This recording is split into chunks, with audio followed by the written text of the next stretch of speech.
Temperaturat e larta kanë përfshirë qytetin e Shkodrës, ku termometri sot arrin në mbi 40 gradë. Qytetarët përpiqen të përballojnë të nxehtin në mënyra të ndryshme, ndërsa ekspertët paralajmërojnë për kujdes të shtuar, veçanërisht për fëmijët dhe të moshuarit. Shkodra po përjeton ditë përvoluese me temperatura që arrin mbi 40 gradë Celsius.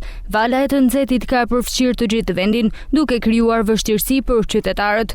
Rrugët në orët e mesdites janë pothuajse të zbrazura, ndërsa qytetarët shmangin daljet me përjashtim të rasteve të domosdoshme. Më të prekur nga temperaturat ekstreme janë të moshuarit, fëmijët dhe të sëmurët kronik. Të moshuarit tregojnë se po përpiqen të përballojnë të nxehtin në mënyra të ndryshme. Digjëm 38 ishte. Dal rri pak, mundom hijeve me kapele o me çadra, po çadra nuk ka fare funksion.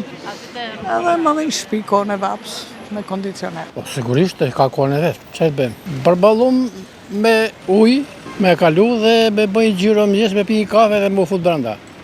Pas orës 11 më fut brenda se s'na bëha më.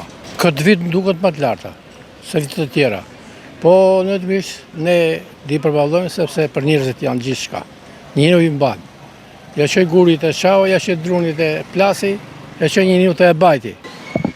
Të dal të çajsër Kashiroka, Verdall, rrej atje në shtëpi pastaj me freskuse. Zeta është bëllë, që kanë e bo. Rrim ma të ever në hije, ma të ever nuk dalin mas orës 11 shumë, mas 12, rrim në hije, ma të lartë asasë herë. Ka shumë zetë, mjes heret. Unë që më gjysh mes, bëjë punë të minja që kam me bo dhe iku. Mjekët apelojnë për kujdes maksimal duke këshilluar që të shmangin dalje gjatë orëve 11 deri në orën 17, të konsumohen sa më shumë lëngje dhe të shmangen ambientet e mbyllura pa ventilim.